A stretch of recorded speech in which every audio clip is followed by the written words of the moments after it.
దెబ్బకు దెబ్బ, చర్యకు ప్రతిచర్య, వేటుకు వేటు. ప్రస్తుతం ఏపీలో అధికారంలోకి వచ్చిన టీడీపీ కూటమి సంచలన నిర్ణయాలు తీసుకుంటోంది. తెలుగుదేశం అధినేత చంద్రబాబును కలిసేందుకు వచ్చిన కొందరు అధికారులకు నిరాశ మిగిలింది.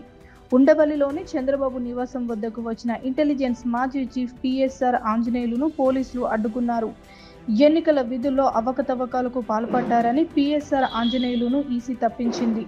అదేవిధంగా మరో సీనియర్ ఐపీఎస్ అధికారి కొల్లి రఘురామరెడ్డికి సైతం అనుమతి నిరాకరించారు. చంద్రబాబుపై అక్రమ కేసుల నమోదులో కీలకంగా వ్యవహరించిన సంజయ్ని కానిస్టేబుల్ వెనక్కి పంపించేశారు.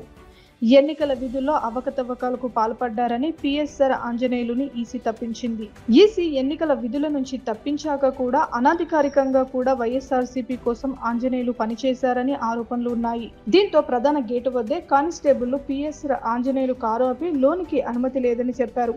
దీంతో ఆంజనేయులు చంద్రబాబు నివాసం దగ్గర నుంచి వెనుదిరిగి వెళ్లిపోయారు.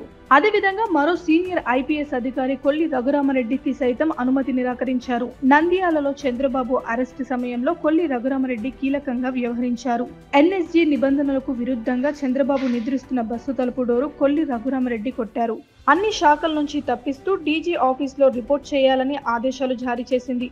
మర్యాదపూర్వక భేటీ పేరుతో కొల్లి రఘురామరెడ్డి చంద్రబాబును కలిసేందుకు యత్నించగా అనుమతి నిరాకరించారు.